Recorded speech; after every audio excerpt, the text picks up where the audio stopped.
The 90s were a little bit simpler with skip hire. You hired the skip out, you filled it up with rubbish, and you took that amount of rubbish and you paid by yard at the landfill. So you picked it up and you tipped it in the landfill, and that was it, it was gone. Dunmow was born in 1987. Dad bought it in 1992. So that was through the 90s, as you've probably seen the picture of me sort of rummaging around in the skip, in skips, and pictures of me at the yard when I was young in the 90s. And for us, it was, you know, for me, going over to the yard was a big adventure. You know, as soon as Dad said, look, we're going over to the skip yard, it was brilliant. You know, I'd rummage through everything and find what I could. So 2004, we sat down as a family, and it was very much a case of, you know, we're not sure what to do with the skips, whether to keep it going. The business wasn't making any money really, it was ticking over. So 2004, got involved.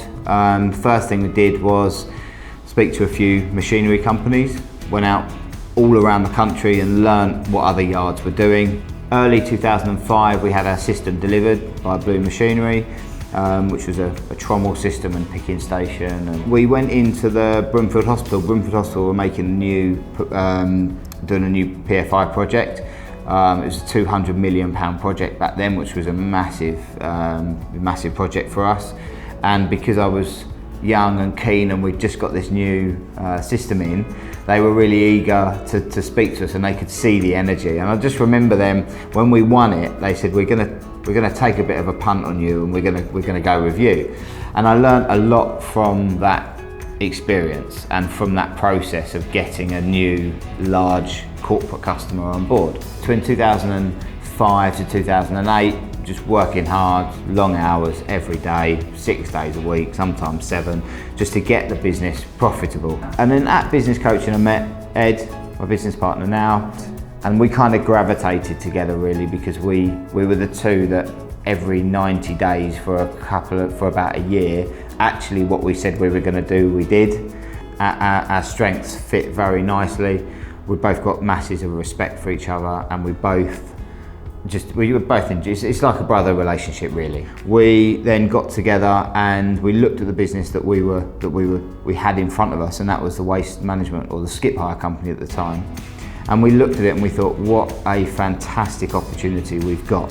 And we're just going through a transition to Dunmow Group. We approached Cartaway in Chelmsford, who are our biggest competition. We did a deal with them, and literally a couple of months later we ended up taking over the site, and that gave us the platform to grow to where we are now. So now we've got tipper fleet, we've got grabs, we've got sweepers and more Arctics. We run one of the newest fleets in the country for skip hire, for a waste management company. Just opened up a branch in Clacton, and the plan is to build a network of transfer stations around our major transfer station in Chelmsford. We like being a safe company. We put a lot of effort into training, toolbox talks, and briefings out to the yard to make sure that it's very repetitive and that everyone's as safe as they can be. We want to be at the forefront of the industry. So I know a lot of companies don't run with the remote controls because they get broken, but we've embraced it, and we've got a system where